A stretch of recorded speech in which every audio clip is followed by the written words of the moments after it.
सभी बड़ों को नमस्कार। आज एक नई कथा सुनाने जा रहा हूँ, हनुमान जी की माता अंजना माई की कहानी। जो साथी मेरे चैनल पर पहली बार आए हैं, कृपा करके मेरे वीडियो को लाइक और शेयर करें। आप सभी से विनती है कि आप ये कहानी अपने बच्चों को जरूर सुनवाएं ताकि वे अपने जीवन में विकास करें। तो आइए कहानी शुरू करते हैं। लंका युद्ध की समाप्ति के पश्चात श्री राम सभी वानरों तथा राक्षसों के साथ अयोध्या की ओर पुष्पक विमान द्वारा चले। रास्ते में विमान किष्किंधा में उतरा तथा सुग्रीव की आज्ञा से तारा तथा अन्य सुंदर स्त्रियां वैदेही के पास पहुंच गयीं। माता सीता की आज्ञा से सुग्रीव की रानियां श्री राम के राज्याभिषेक का उत्सव देखने के लिए चल पड़ी।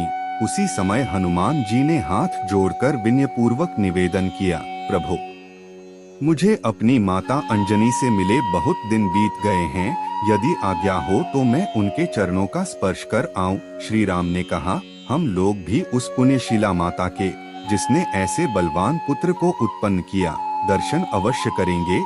भगवान राम की आज्ञा से विमान अयोध्या मार्ग से हटकर कांचनगिरी की ओर उड़ान भरने लगा। विमान के धरती पर उतरते ही हनुमान जी के साथ जानकी एवं राम भी उतर गए। राम, सीता, लक्ष्मण तथा विभीषण आदि सभी वानर, भालुओं एवं राक्षसों के साथ हनुमान जी अंजना के पास पहुँचे।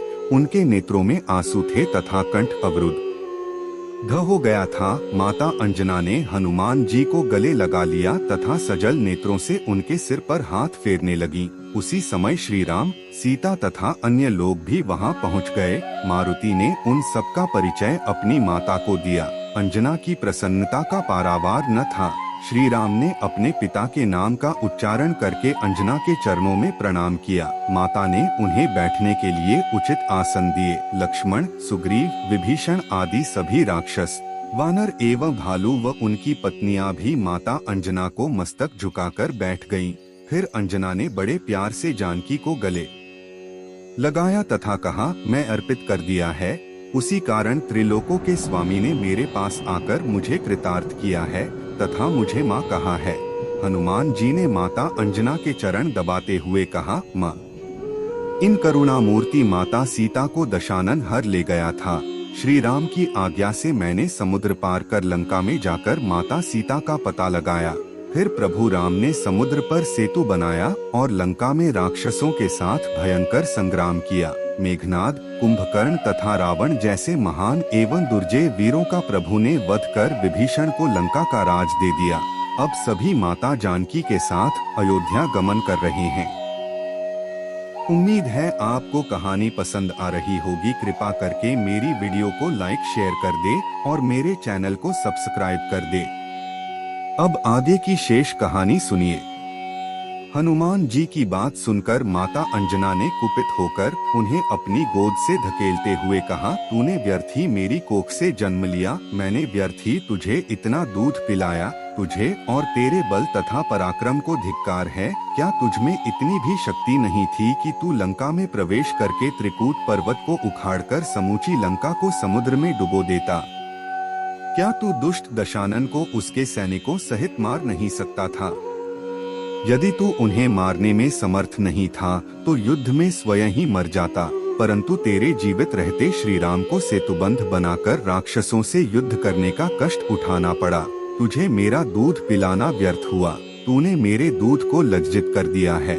धिक्कार है तुझ पर। अब तू मुझे अपना मोह मत दिखाना। माता अंजना के क्रोध भरे वचन सुनकर हनुमान जी ने कहा, हे माँ, मैंने तुम्हारे दूध को कतई लज्जित नहीं किया है, न ही तुम्हारे महिमामय दूध को कभी लज्जित होना पड़ेगा। यदि मैं स्वतंत्र होता तो लंका तो क्या, समस्त ब्रह्मांड को ही पीसकर रख देता, राक्षसों को मच्छरों की भांति मसल डालता तथा उसी समय माता जानकी को श्री राम के चरणों में पहुंचा देता। परंतु जानकी का पता लगाने के लिए समुद्र पार जाते समय मेरे नायक जाम्बवान ने मुझे आदेश दिया था कि तुम सीता को देखकर उनका कुशल क्षेम जानकर लौट आना। हे माँ, तुम इनसे ही पूछ लो। यदि मैं आज्ञा का उल्लंघन कर देता तो उनकी अवज्ञा होती। उनकी आज्ञा का पालन करना मैं अपना कर्तव्य मानता हूँ। इस पर जाम्बवान ने हाथ जोड़कर नम्रता पूर्वक कहा, माता जी, हनुमान जी सत्य कह रहे हैं। आपके दूध के प्रताप से इनके लिए कुछ भी असंभव नहीं है, किंतु यदि ये मनमानी करते तो प्रभु के यश का विस्तार कैसे होता। श्री राम ने भी जाम्बवान के वचनों का अनुमोदन किया। माता अंजना का क्रोध दूर हो गया। उन्होंने कहा, अरे बेटा, यह सब मैं नहीं जानती थी। मुझे आश्चर्य हुआ कि मैंने हनुमान को अपना दूध पिलाकर पाला है। आखिर यह इतना कायर कैसे हो सकता है कि उसके रहते स्वामी को स्वयं ही कष्ट उठाना पड़ा। माता अंजना के बार बार अपने दूध की प्रशंसा करने पर लक्ष्मण को कुछ आश्चर्य सा हुआ। तभी अंजना ने उनके मुख की ओर देखकर कहा, लखनलाल, आप सोच रहे हैं कि यह बुढ़िया बार बार अपने दूध की क्यों बड़ाई कर रही है। वास्तव में मेरा दूध असाधारण है, आप स्वयं देख लीजिए। अंजना ने तब अलग होकर अपने स्तन को दबाया। उसके दूध की धार पर्वत शिखर पर जा गिरी। उससे वह पर्वत भयानक शब्द के साथ फटकर 2 भागों में बंट गया। अंजना ने लक्ष्मण से कहा, हे लक्ष्मण, यही मेरा दूध हनुमान ने पिया है। मेरा दूध कभी व्यर्थ नहीं जाता। फिर श्री राम ने माता अंजना से हाथ जोड़कर विदा के लिए आज्ञा मांगी और अयोध्या के लिए चल दिए। पूरी कहानी ध्यान से सुनने के लिए धन्यवाद। अंत में यही कहूँगा, ईश्वर आप सभी को सुखी रखे और अपना ख्याल रखे।